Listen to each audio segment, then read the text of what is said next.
امام نے دعوت دی مسلمان ہو جاؤ، عمر کو دعوت دی مسلمان ہو جاؤ،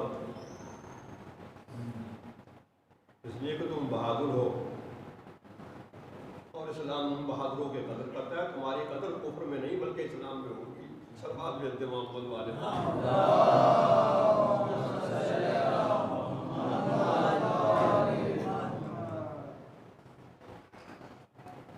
کہا اگر مجھے واپس ہونا ہوتا تو میدان میں آتا ہی کیوں؟ کہا تو پھر کلمہ اسلام پڑھ لو،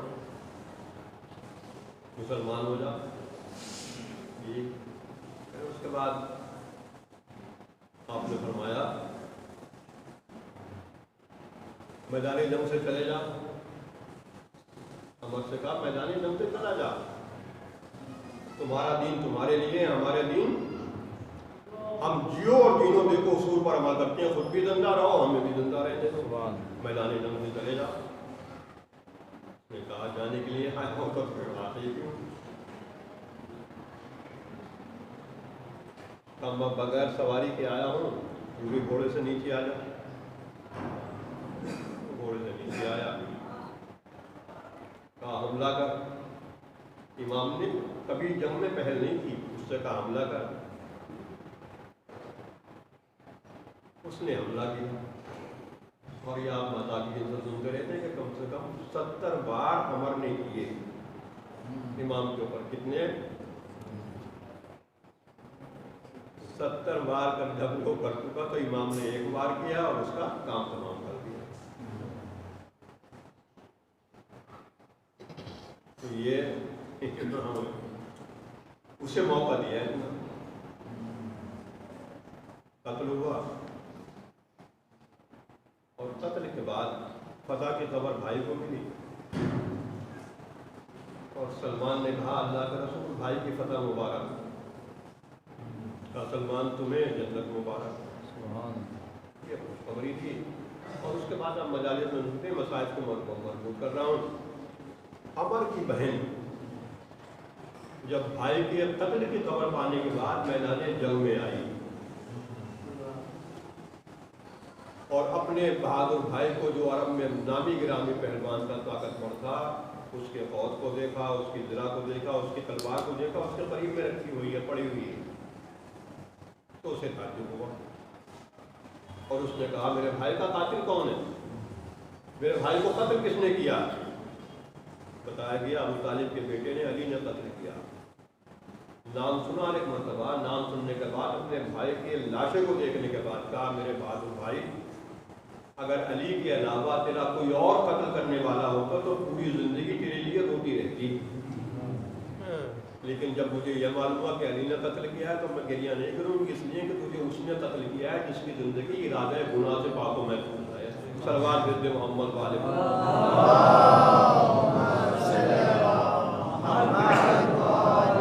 نے بات دیا۔ اگر بہن نے اپنے بھائی کے لاشے کو سلامتی کے ساتھ دیکھ لیا، اس کے لاشے پر لباس بھی دیکھا، اس کے ہتھیاروں کو بھی دیکھا، تو بہن کے دل کو سکون ہوا۔ یہ تو اگر کوئی بہادر بہن جو ہے اپنے بھائی کے لاشے کو دیکھ لیتی ہے اور لاشے کی توہین نہیں دیکھتی تو پھر بھی قرار آ جاتا۔ لیکن ذرا بتاؤ وہ بہن جس نے اپنے بھائی کے لاشے کو دیکھا اور لاشے کو پارا پارا دیکھا، تن کے اوپر سب نہیں دیکھا، وہ بہن کتنا گریہ کرے، وہ بہن اپنے بھائی کے لیے کتنا روئے۔ لیکن عزیزو یہ دنیا کی واحد بہن ہے جو میدان کربلا کے بعد کبھی اپنے بیٹوں کے لیے گریہ نہیں کیا، جب روئی بھائی کے لیے روئی، جب گریہ کیا بھائی کے لیے گریہ کیا۔ اور بیعت سے چھوٹنے کے بعد جب مدینے آ گئی اور اپنے گھر کے اندر آئی، زینب گھر کے اندر آئی اور گھر میں آنے کے بعد اونو محمد یاد آئے، تو ایک مرتبہ خاک پہ بیٹھی اور بیٹوں کے لیے رونا شروع کیا، یہ میرے نور نظر ہے، میرے جگر کے ٹکڑوں میں تمہیں کیسے بھول جاؤں۔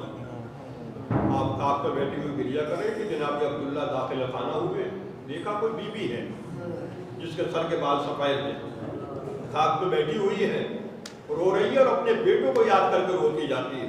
تو جناب عبداللہ رکے اور رکنے کے بعد کہا بی جب سے کربلا میں حسین شہید ہوئے ہمارے گھروں میں حسین کا غم منایا جاتا ہے. اگر رونا ہے تو اپنے بیٹوں کو مت رو، فاطمہ زہرا کے لال کا ماتم پر ہمارے گھر میں شہادت حسین کے بعد بس حسین کے لیے رویا جاتا. جیسے ہی عبداللہ نے جملہ کہا جناب بی بی زینب کا جو ہے لفظ کہا چہرے سے بال اٹھائے کہا عبداللہ یہ انقلاب زمانہ ہے کہ تم نے بھی اپنی زینب کو نہیں پہچانا. جب گھر کے اندر آئے تو مجھے بیٹے یاد آئے، مجھے اپنے بچے